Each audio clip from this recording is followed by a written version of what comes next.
রাতের পরে দিন, আবার দিনের পরে রাত, অতঃপর রাঙা প্রভাত, একটি নতুন সকাল, একটি নতুন দিন।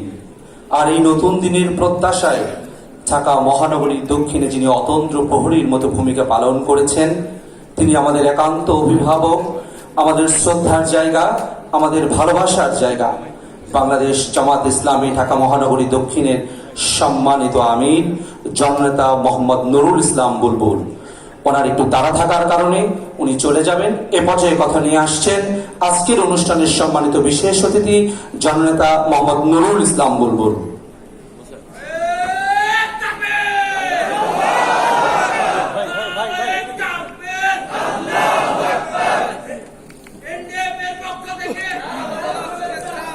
বিসমিল্লাহির রহমানির রহিম।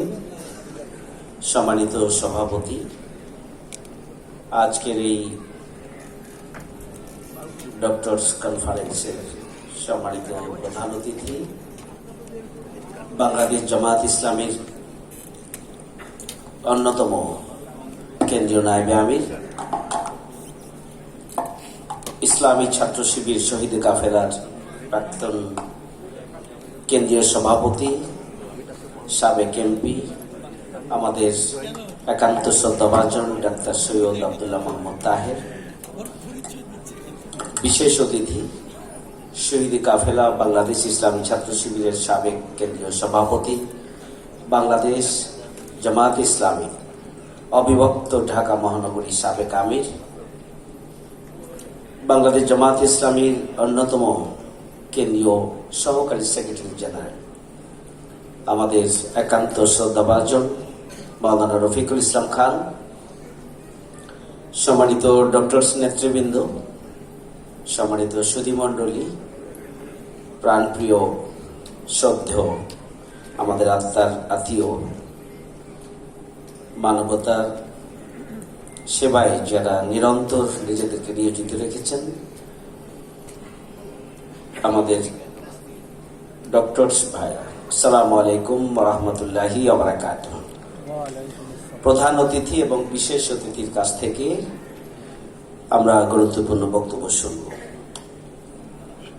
আজকের এই নতুন বাংলাদেশ, যাদের রক্ত, জীবন, ত্যাগ এবং কোরবানির বিনিময়ে আমরা একটি স্বাভাবিক জীবনের আমরা একটা সন্ধান পেয়েছি, সেই সমস্ত শহীদদের প্রতি আমি কৃতজ্ঞতা জ্ঞাপন করছি এবং আল্লাহর কাছে দোয়া করছি আল্লাহ রাব্বুল আলামিন যাতে তাদেরকে শাহাদাতের সর্বোচ্চ মর্যাদা দান করেন। যারা এখানে আহত হয়েছে, আমাদের প্রিয় ভাইদের চোখে কালো চশমা হয়তো আর স্বাভাবিকভাবে দেখার সুযোগ আদৌ পাবে কিনা, দুনিয়ার আলো বাতাসকে দেখার সুযোগ পাবে কিনা, এই ধরনের একটি কঠিন মুহূর্তে যারা আন্দোলনে ভূমিকা রেখে কোরবানি করেছেন, আল্লাহ রাব্বুল আলামিন যেন তাদেরকে দ্রুত সুস্থতার নিয়ামত দান করেন, স্বাভাবিক জীবনে ফিরে আসার তৌফিক যেন দান করেন, সেই জন্য দোয়া করি। আমাদের ডাক্তার সজীব সরকারের গর্বিত পিতা আমাদের এখানে আছেন, আমরা তার কাছ থেকে বক্তব্য শুনেছি। আমরা সরকারের কাছে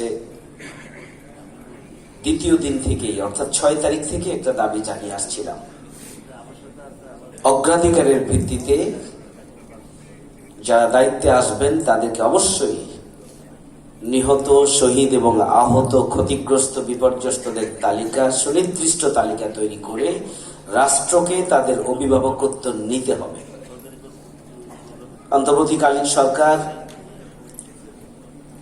একটা ব্যর্থ রাষ্ট্র এবং বিপর্যস্ত রাষ্ট্র ব্যবস্থাকে সংস্কারের জন্য তারা নিরলস প্রচেষ্টা চালাচ্ছেন, কষ্ট করছেন, কিন্তু যাদের রক্তের উপরে, জীবনের উপরে নতুন বাংলাদেশ, তাদেরকে চিহ্নিত করে তাদের দায়িত্ব নেওয়ার যে বিষয়টি, সেটি এখনো পিছনে থেকে যাওয়াটা কোনোভাবেই মেনে নেওয়া যায় না, যতই ব্যস্ত থাকুক। তাদের অস্তিত্বই তো হচ্ছে তাদের রক্তের উপর দিয়ে। আজকে ডাক্তার সজীবের বাবা ডাক্তার সজীব সরকারের সদ্য পিতা, আমাদের গর্বিত অভিভাবক। এটা বিস্ময়কর ব্যাপার যে বাংলাদেশে কতজন ডাক্তার প্রথম শ্রেণীর নাগরিক, কতজন ডাক্তার শহীদ হয়েছে।